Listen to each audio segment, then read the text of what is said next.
여러분, 혹시 장례식장에 다녀온 후 집에 바로 들어가셨습니까?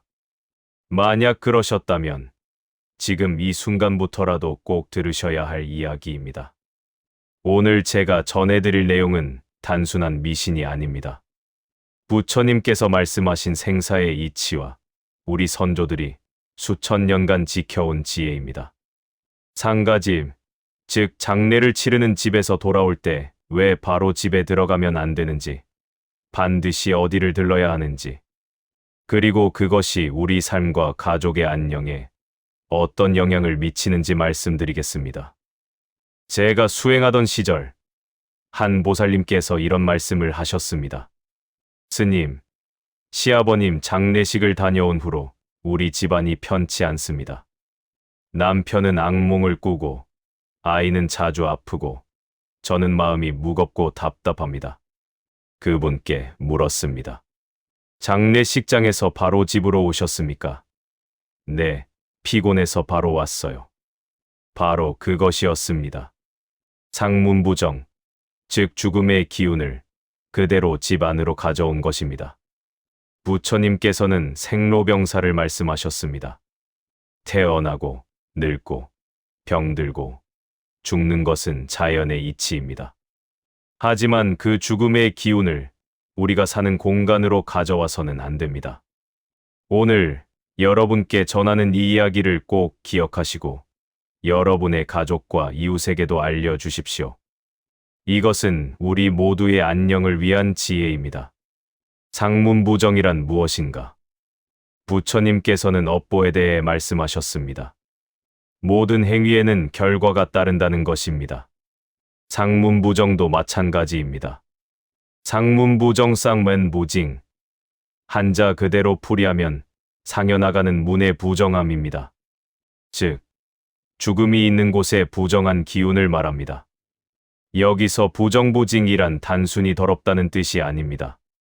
죽음의 기운, 슬픔의 기운, 이별의 기운, 그리고 이승을 떠나는 영혼의 혼란스러운 에너지를 의미합니다. 부처님께서는 중음신, 즉 죽은 후 다음 생을 받기 전의 상태에 대해 말씀하셨습니다. 이 기간 동안 영혼은 혼란스럽고 방향을 찾지 못하며 강한 집착을 가지고 있습니다. 장례식장은 바로 이런 에너지가 가득한 곳입니다. 슬퍼하는 사람들의 눈물, 고인을 그리워하는 마음, 죽음 앞에서 느끼는 두려움과 불안. 이 모든 것이 뒤섞여 무거운 기운을 만듭니다. 우리가 장례식장에 있는 동안 우리 몸과 마음은 이 기운을 흡수합니다. 마치 옷의 냄새가 배듯이 우리 기운에도 죽음의 에너지가 스며듭니다. 만약 이 상태로 집에 바로 들어가면 어떻게 됩니까? 그 무거운 기운이 집 안으로 들어옵니다. 평온했던 가정에 어둠이 들이웁니다. 밝았던 에너지가 흐려집니다. 부처님께서는 일체유심조라고 하셨지만 동시에 환경의 영향도 인정하셨습니다. 우리 마음이 중요하지만 우리를 둘러싼 기운도 무시할 수 없습니다. 상문부정이 집안에 미치는 영향. 제가 만났던 한 가족의 이야기를 들려드리겠습니다. 할아버지 장례를 치르고 돌아온 후 그 집안에 이상한 일들이 연달아 일어났습니다. 먼저 장손이 사업에서 큰 손실을 입었습니다. 이상해요, 스님. 그동안 잘 되던 사업이 갑자기 꼬이기 시작했어요. 둘째 아들은 교통사고를 당했습니다. 다행히 큰 부상은 없었지만 차는 완전히 부서졌습니다. 며느리는 원인 모를 병으로 한 달 넘게 누워 있었습니다. 병원에 가도 특별한 이상이 없다고 했지만 기운이 없고 일어나질 못했습니다. 손주들은 밤마다 악몽을 꾸었습니다. 할아버지가 나타나서 뭐라고 하는데 무서워요. 부처님께서는 연기법을 말씀하셨습니다. 모든 것은 원인이 있고 그 원인이 결과를 만듭니다. 그 집안의 원인은 무엇이었을까요? 바로 장례식장에서 바로 집으로 들어온 것이었습니다. 상문부정이 집안에 들어오면 이런 일들이 생깁니다. 건강이 나빠집니다. 특히 기운이 약한 노인과 어린아이가 먼저 영향을 받습니다. 이유 없이 아프고 입맛이 없고 잠을 설치고 악몽을 꿉니다. 사고가 잦아집니다. 작은 실수, 부주의한 행동, 갑작스러운 사고. 평소에는 조심하던 사람도 이상하게 다치고 넘어집니다. 재물운이 막힙니다. 돈이 들어와도 새어나가고, 사업이 꼬이고, 투자가 실패하고, 예상치 못한 지출이 생깁니다. 가족 간 다툼이 생깁니다. 사소한 일로 말다툼을 하고, 오해가 생기고, 서로를 탓하고, 화목했던 가정에 균열이 생깁니다. 우울과 불안이 찾아옵니다. 마음이 무겁고, 알 수 없는 불안감이 엄습하고, 삶의 의욕이 떨어지고, 모든 것이 귀찮아집니다. 부처님께서는 고통의 원인을 찾으라고 하셨습니다. 이 모든 고통의 원인이 상문부정일 수 있습니다. 왜 바로 집에 들어가면 안 되는가? 부처님께서는 청정함을 강조하셨습니다. 마음의 청정함, 몸의 청정함, 환경의 청정함. 우리 집은 우리가 쉬고 재충전하고 가족과 함께하는 성스러운 공간입니다. 이곳이 청정해야 우리 삶도 청정해집니다. 장례식장의 기운은 부정합니다. 이것은 나쁘다는 뜻이 아니라 죽음과 이별의 에너지라는 뜻입니다. 생명이 탄생하는 곳의 에너지와는 정반대입니다. 음과 양, 부처님께서도 이 우주의 균형을 아셨습니다. 장례식장은 극음의 공간입니다. 우리 집은 양의 공간이어야 합니다. 극음의 에너지를 양의 공간에 바로 들이면 균형이 깨집니다. 마치 얼음물을 끓는 물에 갑자기 부으면 충격이 생기듯이 에너지의 충돌이 일어납니다. 이 충돌이 바로 우리가 경험하는 불편함과 불행입니다. 옛 어르신들은 이것을 경험으로 알았습니다. 상가집 갔다 오면 꼭 목욕탕 들렀다 와라. 상가집 갔다 오면 소금물에 손 씻어라. 상가집 다녀오면 술 한잔 하고 들어와라. 이 모든 것이 다 이유가 있습니다. 상문부정을 씻어내고 중화시키고 정화한 후에 집에 들어가라는 뜻입니다. 부처님께서는 방편을 말씀하셨습니다. 진리에 이르는 여러 방법. 상문부정을 정화하는 것도 우리 삶을 지키는 방편입니다. 반드시 들러야 하는 첫 번째 장소 목욕탕. 부처님께서는 물의 정화력을 아셨습니다. 계율에서도 목욕을 통한 몸과 마음의 정화를 말씀하셨습니다. 상가집에서 돌아오는 길에 가장 먼저 들러야 할 곳은 목욕탕입니다. 찜질방도 좋습니다. 왜 목욕탕입니까? 물은 정화의 상징입니다. 부처님께서도 겐지스강에서 목욕제계를 하셨습니다. 물은 육체의 때를 씻을 뿐만 아니라 기운의 때도 씻어냅니다. 뜨거운 물은 음기를 없앱니다. 장례식장의 차가운 기운, 죽음의 음기를 뜨거운 물이 녹여냅니다. 마치 봄 햇살이 눈을 녹이듯이 남은 독을 배출합니다. 찜질방의 뜨거운 돌 위에서 흘리는 땀은 몸속 깊이 스며든 부정한 기운을 밖으로 내보냅니다. 증기는 기운을 순화시킵니다. 사우나의 뜨거운 증기는 우리 몸을 감싸고 나쁜 기운을 중화시키고 새로운 에너지를 충전시킵니다. 실제로 목욕탕에 다녀온 사람들은 이렇게 말합니다. 몸이 가벼워졌어요. 마음이 개운해졌어요. 무거웠던 느낌이 사라졌어요. 한 보살님께서 아버지 장례를 마치고 목욕탕에 들렀습니다. 처음에는 피곤한데 그냥 집에 가고 싶다고 하셨지만 제가 꼭 들르시라고 권했습니다. 목욕탕에서 1시간 정도 뜨거운 물에 몸을 담그고 찜질방에서 땀을 흘린 후 그분은 말씀하셨습니다. 스님 말씀대로 하길 잘했어요. 처음에 목욕탕 들어갈 때는 몸이 천근만근 무겁고 가슴이 답답했어요. 근데 땀 흘리고 나니까 마음도 몸도 가벼워졌어요. 아버지를 잘 보내드린 것 같아요. 부처님께서는 집착을 버리라고 하셨습니다. 죽음의 기운에 대한 집착, 슬픔에 대한 집착, 이별에 대한 집착. 이 모든 것을 뜨거운 물과 함께 흘려보내는 것입니다. 목욕탕에서 해야 할 일. 단순히 목욕탕에 들르는 것만으로는 부족합니다. 제대로 된 정화 의식이 필요합니다. 부처님께서는 정진, 올바른 노력을 말씀하셨습니다. 형식만 따르는 것이 아니라 마음을 담아 정성껏 해야 합니다. 첫째, 옷을 완전히 벗으십시오. 장례식장에서 입었던 옷은 모두 벗어야 합니다. 옷에도 기운이 배어 있습니다. 가능하면 그 옷은 세탁소에 맡기거나 삶아 빨아야 합니다. 둘째, 머리부터 발끝까지 깨끗이 씻으십시오. 특히 머리카락을 꼼꼼히 감으십시오. 머리는 우리 몸에서 가장 높은 곳이고 기운이 드나드는 곳입니다. 샴푸를 2번 하십시오. 손톱, 발톱 사이까지 깨끗이 씻으십시오. 귀 뒤, 목덜미, 겨드랑이, 발가락 사이. 평소 소홀히 하는 곳까지 정성껏 씻으십시오.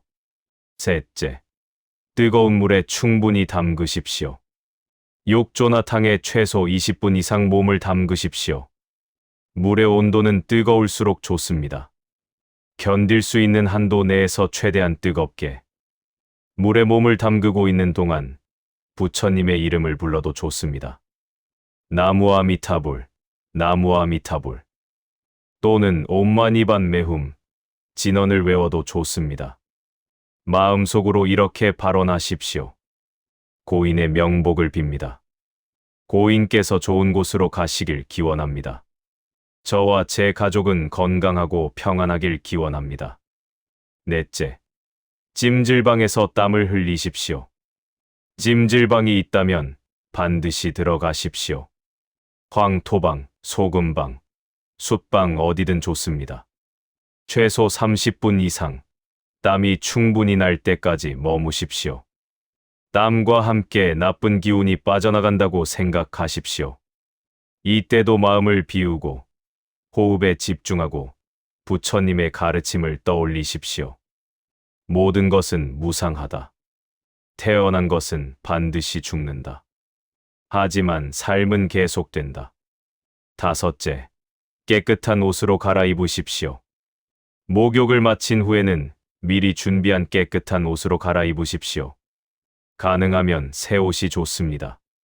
최소한 깨끗하게 빨아서 햇볕에 말린 옷이어야 합니다. 장례식장에서 입었던 옷은 절대 다시 입지 마십시오. 비닐봉지에 넣어서 따로 보관했다가 집에 가서 바로 세탁하십시오. 부처님께서는 청정계를 말씀하셨습니다. 몸을 깨끗이 하는 것은 마음을 깨끗이 하는 첫걸음입니다. 반드시 들러야 하는 2번째 장소 사찰이나 교회. 부처님께서는 삼보, 즉 부처와 가르침과 승가를 귀처로 삼으라고 하셨습니다. 목욕탕에서 몸을 정화했다면 이제 마음을 정화할 차례입니다. 사찰이나 교회, 성당 같은 종교시설에 들르십시오. 왜 종교시설입니까? 신성한 기운이 있습니다. 오랜 시간 동안 사람들이 기도하고 참회하고 발언한 곳입니다. 그 모든 선한 에너지가 축적되어 있습니다. 부정한 기운을 정화합니다. 사찰의 연불 소리, 목탁 소리, 풍경 소리, 교회의 찬송가, 기도 소리. 이 모든 것이 나쁜 기운을 몰아냅니다. 마음의 평화를 찾습니다. 장례식에서 느낀 슬픔, 두려움, 불안을 내려놓고 고인의 명복을 진심으로 빌 수 있는 곳입니다. 영적 보호를 받습니다. 부처님, 보살님, 신의 가호를 받아 집으로 안전하게 돌아갈 수 있습니다. 사찰에 들렀을 때 해야 할 일을 말씀드리겠습니다. 먼저 대웅전에 들어가 삼배를 올리십시오. 부처님 앞에 무릎을 꿇고 이마를 바닥에 대고 진심으로 절하십시오. 부처님, 오늘 왜 장례식에 다녀왔습니다. 고인의 명복을 빌며 극락왕생하시길 기원합니다. 저와 제 가족이 건강하고 평안하기를 기원합니다. 상문부정의 기운이 저희 집에 미치지 않도록 지켜주소서. 향을 사르십시오. 향은 우리의 기도가 하늘에 닿도록 하는 매개체입니다. 향 연기가 피어오르는 것을 보면서 나쁜 기운도 함께 사라진다고 생각하십시오. 108배를 하십시오. 시간이 있다면 108배를 하는 것이 가장 좋습니다. 108번뇌를 하나씩 내려놓는다는 의미입니다. 절을 하는 동안 땀이 나고 호흡이 거칠어지고 잡념이 사라집니다. 그리고 마음이 비워집니다. 경전을 읽으십시오. 반야심경이나 천수경을 읽으십시오. 경전의 글자 하나하나가 우리 마음을 정화합니다. 색 즉 시공, 공 즉 시색. 형상은 곧 공이고 공이 곧 형상이다. 죽음도 하나의 현상일 뿐 본질은 변하지 않는다는 진리를 깨닫게 됩니다. 시주를 하십시오. 절의 작은 시주라도 하십시오. 돈에 많고 적음은 중요하지 않습니다. 중요한 것은 보시하는 마음입니다. 이 공덕으로 고인이 좋은 곳에 태어나고 저희 가족이 건강하고 평안하기를. 부처님께서는 보시를 복의 근원이라고 하셨습니다. 선한 행위는 선한 결과를 낳습니다. 한 보살님께서 남편 장례를 마치고 절에 들렀습니다. 대웅전에서 한참을 울며 절을 하셨습니다. 여보, 이제 편히 쉬세요. 당신 목까지 제가 잘 살겠어요. 아이들 잘 키우겠어요. 걱정 마세요. 그렇게 마음속 말을 다 꺼내놓고 나니 마음이 가벼워졌다고 하셨습니다. 슬픔은 여전했지만 그 슬픔을 받아들일 수 있게 되었다고. 부처님께서는 수용을 말씀하셨습니다. 피할 수 없는 것은 받아들여야 합니다. 죽음도 그 중 하나입니다. 반드시 들러야 하는 세 번째 장소 공원이나 산. 부처님께서는 자연 속에서 깨달음을 얻으셨습니다. 보리수나무 아래에서 새벽별을 보며 자연은 가장 강력한 정화의 장소입니다. 목욕탕에서 몸을 씻고 사찰에서 마음을 비웠다면 이제 자연에서 기운을 재충전할 차례입니다. 공원이나 산에 들르십시오. 큰 산이 아니어도 됩니다. 동네 뒷산, 작은 공원, 나무가 많은 곳이면 어디든 좋습니다. 왜 자연입니까? 나무는 음기를 흡수합니다. 나무는 땅에서 음기를 흡수하고 하늘로 양기를 뿜어냅니다. 우리가 나무 곁에 있으면 우리 몸의 음기도 빨아들여 줍니다. 흙은 부정을 정화합니다. 맨발로 흙을 밟으십시오. 흙은 모든 것을 받아들이고 정화합니다. 죽은 것도 흙으로 돌아가 새 생명이 됩니다. 바람은 기운을 순환시킵니다. 바람은 정체된 기운을 흩어버립니다. 깊게 숨을 쉬며 신선한 공기를 마시십시오. 햇빛은 양기를 충전합니다. 낮에 갔다면 햇빛을 쬐십시오. 햇빛은 가장 강력한 양기입니다. 어둠을 몰아내고 빛을 채워줍니다. 공원이나 산에서 해야 할 일을 말씀드립니다. 천천히 걸으십시오. 최소 30분 이상 걸으십시오. 빨리 걸을 필요 없습니다. 천천히 한 걸음 한 걸음 음미하며 걸으십시오. 걸으면서 호흡에 집중하십시오. 들숨, 날숨. 부처님께서 가르쳐 주신 호흡 명상입니다. 나무를 껴안으십시오. 큰 나무를 찾아 껴안으십시오. 처음에는 부끄러울 수 있지만 아무도 보는 사람 없습니다. 나무에 이마를 대고 눈을 감고 깊게 숨을 쉬십시오. 나무의 생명력이 여러분에게 전해지는 것을 느낄 수 있습니다. 나무님, 제 안에 나쁜 기운을 가져가 주세요. 좋은 기운을 주세요. 맨발로 흙을 밟으십시오. 신발과 양말을 벗고 맨발로 흙을 밟으십시오. 처음에는 차갑고 불편하지만 곧 시원함을 느낄 수 있습니다. 발바닥을 통해 음기가 빠져나가고 땅에 에너지가 들어옵니다. 이것을 접지 그라운딩이라고 합니다. 깊게 호흡하십시오. 나무가 많은 곳에 서서 크게 심호흡을 하십시오. 피톤치드, 음이온, 산소. 이 모든 좋은 것들을 들이마시십시오. 들숨에는 좋은 기운을 받아들이고 날숨에는 나쁜 기운을 내보낸다고 생각하십시오. 물이 있다면 물에 손을 씻으십시오. 계곡이나 연못이 있다면 흐르는 물에 손을 씻으십시오. 물은 모든 것을 씻어냅니다. 한 어르신께서 어머니 장례를 마치고 뒷산에 올랐습니다. 어머니께서 생전에 자주 산책하시던 길이었습니다. 그 길을 걸으며 어머니를 떠올렸습니다.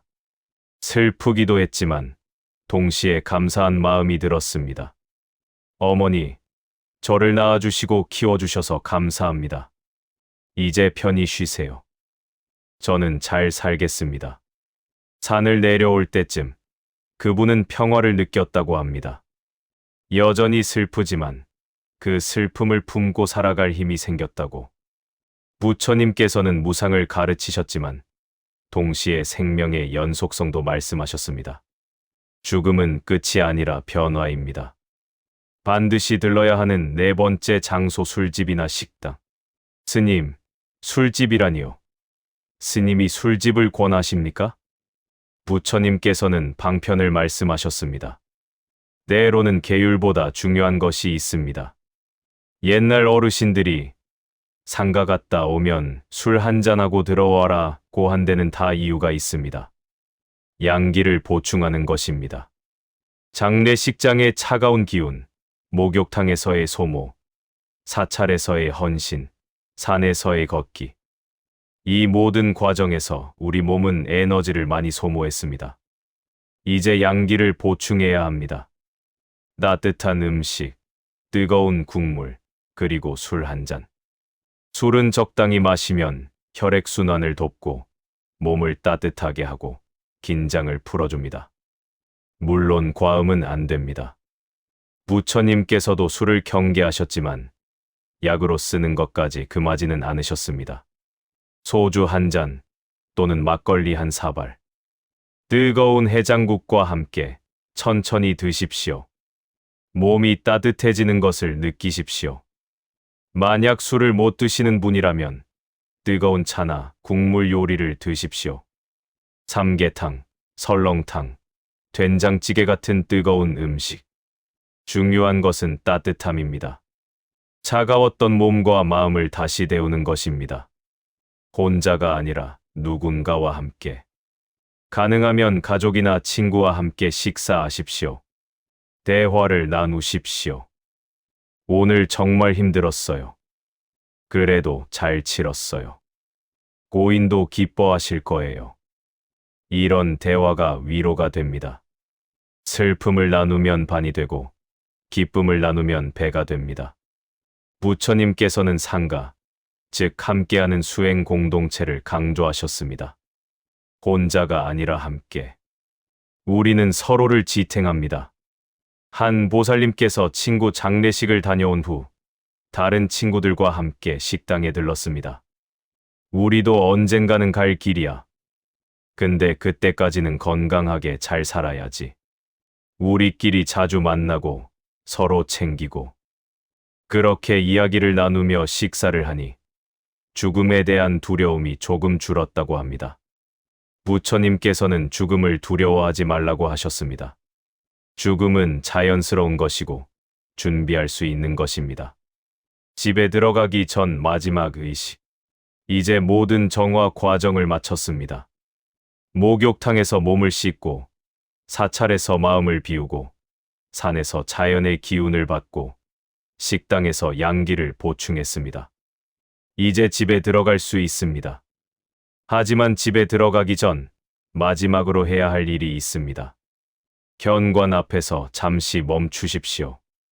문을 열기 전 현관 앞에 서서 깊게 숨을 쉬십시오. 마음을 가다듬으십시오. 소금을 뿌리십시오. 미리 준비한 소금을 현관 앞에 뿌리십시오. 소금은 정화와 액마기의 상징입니다. 자신의 몸에도 소금을 뿌리십시오. 머리부터 발끝까지. 이 소금으로 모든 부정을 물리칩니다. 쑥을 태우십시오. 가능하면 말린 쑥을 태우십시오. 쑥 연기는 나쁜 기운을 쫓아냅니다. 쑥 연기 속을 통과하면서 집 안으로 들어가십시오. 마치 정화의 문을 지나는 것처럼. 현관에서 옷을 벗으십시오. 집 안으로 바로 들어가지 마십시오.